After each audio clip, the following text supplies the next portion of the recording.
À 2 pas de l'usine d'Ercuis se dresse l'église du village du même nom. Et ce n'est pas un hasard puisque c'est l'abbé Pilon, curé de la paroisse, qui crée en 1867 cette société d'orfèvrerie artistique.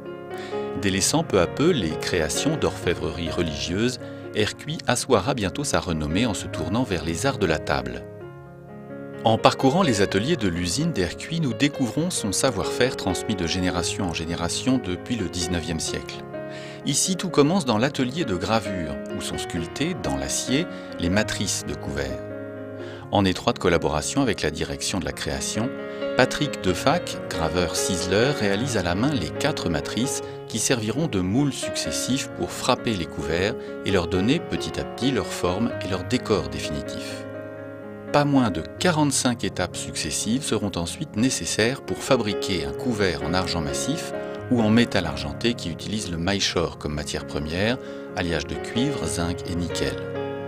Emboutissage, recuit, ébardage, émerissage, polissage, argenture, avivage, chacun ici emploie le terme propre au geste qu'il accomplit, et l'objet passe ainsi de main en main jusqu'à son sacre suprême, la frappe du poinçon, preuve de son argenture, ici garantie à 63 microns, presque le double de la norme exigée.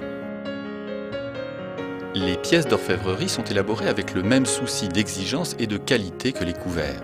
Elles passent par différents ateliers où elles prennent forme sous les mains des orfèvres, experts en opérations très particulières. Certaines pièces exceptionnelles éclatent par leur majesté et leur raffinement. C'est le cas des derniers chandeliers, imaginés et dessinés par l'un des créateurs de la maison. Je suis Olivier Maillefer, je travaille au service création Ercuis depuis 20 ans. Le point de départ du processus de création est bien souvent une pièce d'orfèvrerie ou un couvert directement tiré des archives d'Ercuis qui possèdent un patrimoine immense, source d'inspiration pour les créatifs. Leur travail d'imagination et de création consiste alors à mettre au goût du jour ces pièces et à leur apporter une touche de modernité. Nous travaillons actuellement sur un flambeau 7 lumières de style rocaille pour lequel j'ai dessiné un pied à partir d'un élément récupéré de nos archives. Ce pied sera ensuite prolongé par un fût, le corps du chandelier, qu'on a aussi récupéré dans nos archives, pour enfin aboutir à des branches que nous allons construire à partir d'éléments de fond anciens. C'est également le cas pour des créations aux lignes beaucoup plus contemporaines. Par exemple, la ligne d'orfèvrerie Transat, qui a été lancée récemment, s'inspire de formes des années 30, lorsqu'Ercuis équipait les grands paquebots de la compagnie transatlantique. Mais nous avons modernisé ces pièces en leur apportant une touche résolument contemporaine par la pureté des formes et du décor.